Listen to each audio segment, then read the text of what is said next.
નમસ્કાર ધોરણ 10ના વિદ્યાર્થી મિત્રો, આજના વિડીયોમાં વિદ્યાર્થી મિત્રો આપણે ધોરણ 10 વિષય મિત્રો સામાજિક વિજ્ઞાન છે, જે તમારી ગાલા અસાઇનમેન્ટ બુક 2026 છે. હવે વિદ્યાર્થી મિત્રો પ્રશ્નપત્ર 2નું વિભાગ ABCDનું સંપૂર્ણ સોલ્યુશન આજના વિડીયોમાં આપણે જવાબો સાથે જોવાના છીએ. તો વિડીયોને તમે અંત સુધી જોજો મિત્રો. આપણી આ ચેનલ પર ન હોય તો પ્લીઝ ચેનલને તમે સબસ્ક્રાઇબ કરી લેજો. વિદ્યાર્થી મિત્રો સંપૂર્ણ જે પ્રશ્નપત્ર 2નું વિભાગ ABCDનું સોલ્યુશન આજના વિડીયોમાં આપણે કવર કરીશું. તો વિડીયોને એક લાઈક તમે જરૂરથી કરજો. તો આપણે વિડીયોને અહીં સ્ટાર્ટ કરીએ છીએ. તો સૌપ્રથમ આપણે અહીં જોડકા આપેલા છે, તો જોડકા જોઈએ. એમાં છે કે મદ્રાસીઓ, તો મદ્રાસીઓનું સાચું જોડકું આવશે કોળી નૃત્ય. પછી બૃહદેશ્વર મંદિર આવશે થાંજાવુર. પછી ભારતના જંગલોમાંથી નષ્ટ થયેલો વન્યજીવ ચિત્તો આવશે, ખાસ યાદ રાખજો. પછી પૃથ્વી પરનો ઉર્જાનો મુખ્ય સ્ત્રોત સૂર્ય છે, ખાસ આ પણ તમે યાદ રાખજો. પછી ગરમ પાણીના ઝરા ટુવા અને તુલસીશ્યામ વગેરે. તો આ રીતે આપણા જોડકા આવશે, બરાબર. પછી ખરા ખોટા છે એ જણાવવાનું છે. તેમાં છે કે કુતબુદ્દીન ऐबके દિલ્હીમાં 2.5 દિન કા ઝોપડા નામની મસ્જિદ હતી, તો વિધાન ખોટું આવશે. પછી વિજયનગરના મહાન સમ્રાટ કૃષ્ણદેવરાય હિન્દી અને સંસ્કૃત લેખક હતા, તો વિધાન પણ ખોટું છે, બરાબર. પછી નેક્સ્ટ જોઈએ આપણે. નેક્સ્ટ 8 નંબર છે કે ગોળાઈમાં લેન બદલતી વખતે વાહન ચાલકે જરૂરી સંકેતો બતાવવા જોઈએ, તો આ વિધાન એકદમ સાચું છે. પછી યુનાઇટેડ નેશન્સે ઈસવીસનને 1975ના વર્ષને મહિલા વર્ષ તરીકે જાહેર કર્યું હતું, તો વિધાન સાચું આવશે. પછી સાંપ્રદાયિકતા એ વ્યક્તિ, સમાજ અને રાષ્ટ્રના વિકાસને અવરોધકતું પરિબળ છે, તો વિધાન સાચું છે. આ પણ ખાસ યાદ રાખજો. પછી વિદ્યાર્થી મિત્રો નેક્સ્ટ ખાલી જગ્યા આપેલી, તો ખાલી જગ્યા આપણે જોઈએ. તેમાં છે કે વિદેશી પર્યટકો આવવાથી ભારતને વિદેશી ખાલી જગ્યા પ્રાપ્ત થાય છે, તો શું પ્રાપ્ત થાય છે? હુંડિયામણ, બરાબર. ભારતને જે વિદેશી હુંડિયામણ પ્રાપ્ત થાય છે. પછી ઈસવીસન ખાલી જગ્યામાં વન્યજીવોને લગતો કાયદો અમલમાં આવ્યો, તો 1972ની સાલમાં. પછી ભારતમાં ખાલી જગ્યા કૃષિ ક્ષેત્રો હજુ પણ જે વરસાદ પર આધાર રાખે છે, તો ભારતમાં જે 2/3 કૃષિ ક્ષેત્રો, બરાબર છે. પછી નેક્સ્ટ જોઈએ 14 નંબર છે કે ભારતના પૂર્વ અને દક્ષિણના રાજ્યોમાં ખાલી જગ્યા દ્વારા સિંચાઈ વધારે થાય છે, તો જવાબમાં શું આવશે? તળાવો દ્વારા.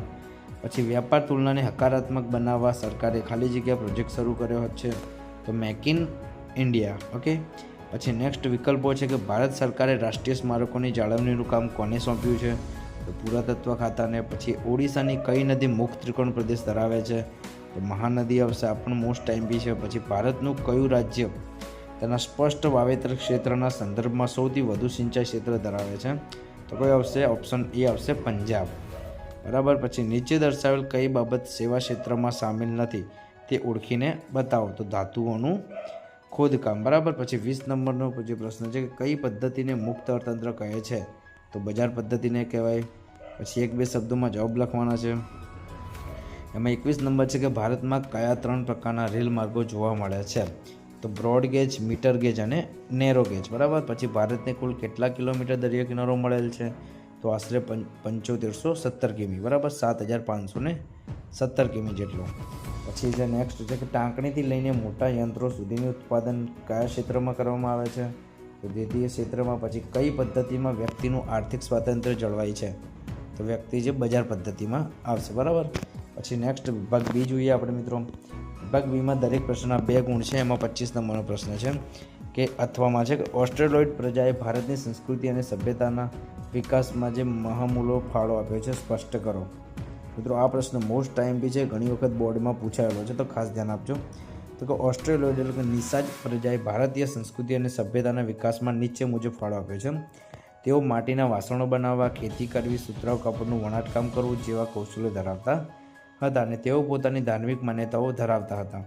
ભારતની કોલ, મુંડા જેવી જનજાતિઓમાં તથા દ્રવિડોમાં આ પ્રજાના લક્ષણો આજે પણ જોવા મળે છે, બરાબર છે. પછી નેક્સ્ટ બીજો પ્રશ્ન છે કે ભારતની રાષ્ટ્ર મુદ્રામાં કયા કયા પ્રાણીઓ દર્શાવેલા છે? તો કે ભારતની રાષ્ટ્ર મુદ્રામાં 4 દિશાઓમાં 4 સિંહોની આકૃતિ છે.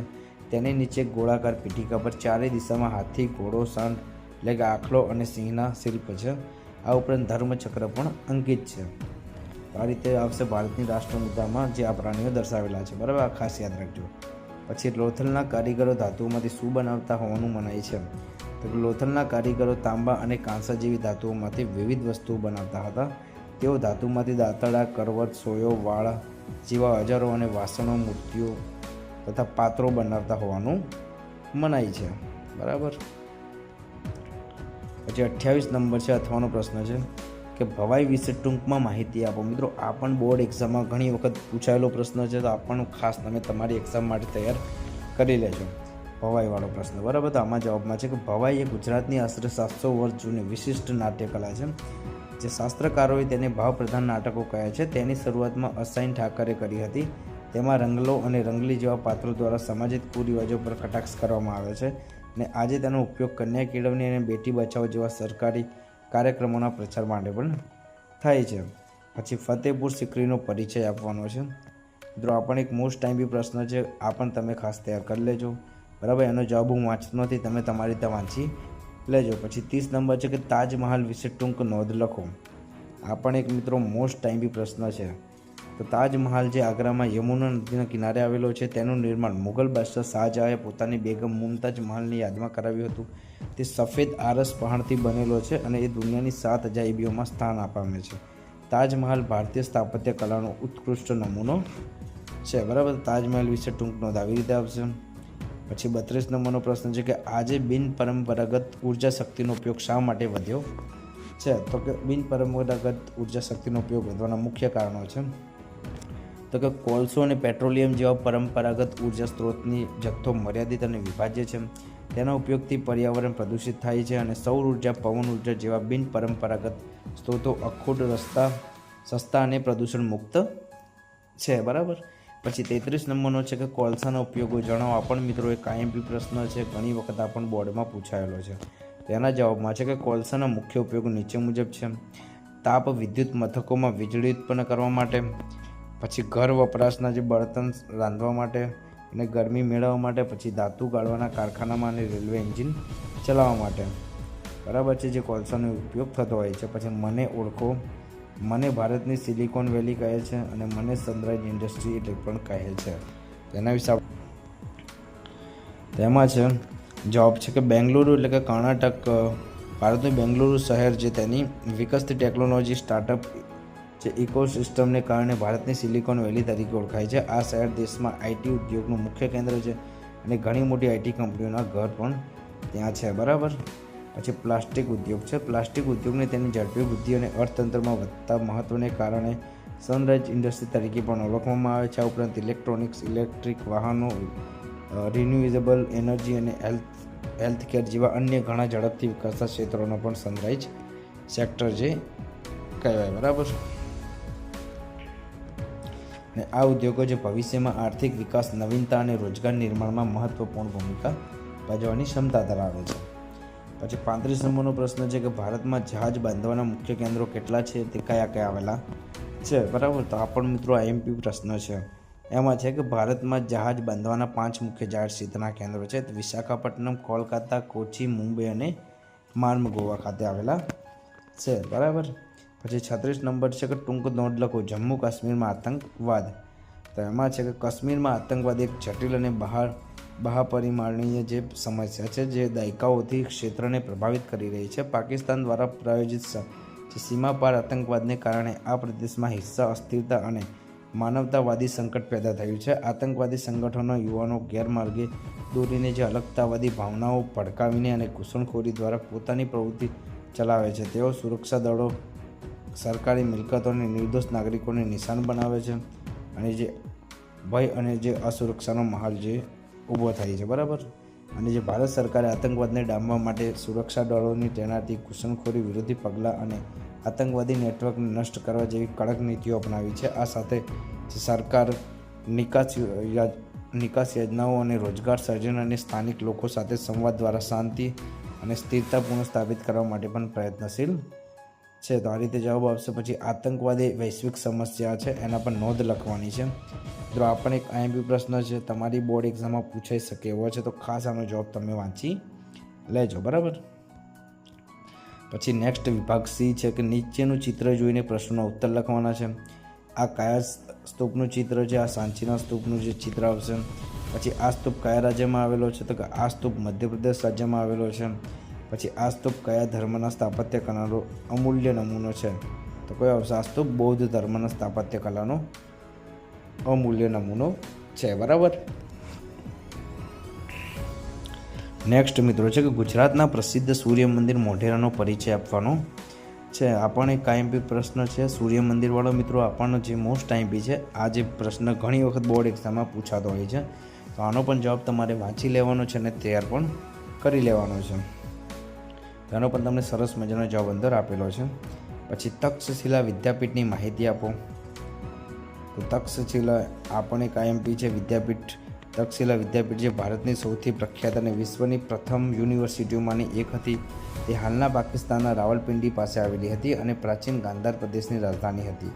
એક માન્યતા અનુસાર ભગવાન રામના ભાઈ ભરતના પુત્ર તક્ષના નામ પરથી આ સ્થળનું નામ તક્ષશિલા પડ્યું હતું. અને આ વિદ્યાપીઠમાં વેદ, વ્યાકરણ, તત્વજ્ઞાન, શસ્ત્રક્રિયા, ધનુર્વિદ્યા, ખગોળશાસ્ત્ર, જ્યોતિષ અને રાજનીતિ સહિત 64થી વધુ વિષયોનું શિક્ષણ આપવામાં આવતું હતું. અહીં ભારત સહિત ચીન, ગ્રીસ અને બેબીલોનિયા જેવા દૂર દૂરના દેશોમાંથી વિદ્યાર્થીઓ અભ્યાસ કરવા આવતા હતા. જે કૌટિલ્ય એટલે કે ચાણક્ય, ચંદ્રગુપ્ત મૌર્ય, વ્યાકરણશાસ્ત્રી પ્રાણીને અને ભગવાન બુદ્ધના શિષ્ય જીવક જેવા મહાન વ્યક્તિઓએ અહીં શિક્ષણ મેળવ્યું હતું. 5મી સદીમાં ચીની પ્રવાસી કાહિયને જે પણ આ વિદ્યાપીઠની મુલાકાત લીધી હતી. તો આપણને મિત્રો મોસ્ટ ટાઈમ બી છે. આનો પણ તમને સરસ મજાનો જવાબ અંદર આપેલો છે. ખાસ વિડીયો સ્ટોપ કરીને વાંચી લેજો અને તૈયાર પણ કરી લેજો. પછી 41 નંબરનો પ્રશ્ન છે કે રાતી અથવા લાલ જમીન વિશે નોંધ લખવાની છે. તો આનો પણ તમને સરસ મજાનો જવાબ મિત્રો અંદર આપેલો છે. ખાસ જોઈ લેજો. વિડીયો બહુ લાંબો બનશે, તો તમારે તમારી રીતે મિત્રો આ જે જવાબો વાંચી લેવાના છે, બરાબર. પછી 42 નંબર છે કે જમીન ધોવાણ અટકાવવાના ઉપાયો જણાવો. તો એનો પણ જવાબ છે અંદર, ખાસ જોઈ લેજો. પછી પર્યાવરણીય સુરક્ષા માટેના પગલાં જણાવવાના છે. તો એનો પણ જવાબ તમને અંદર આપેલો છે, સ્ક્રીનમાં ખાસ જોઈ લેજો. પછી ભાવ વૃદ્ધિને નિયંત્રણમાં લેવાના ઉપાયો જણાવવાના છે. પછી 45 નંબરનો પ્રશ્ન છે કે ફરિયાદ કોણ કરી શકે. ફરિયાદમાં સમાવિષ્ટ વિગતો જણાવવાની છે.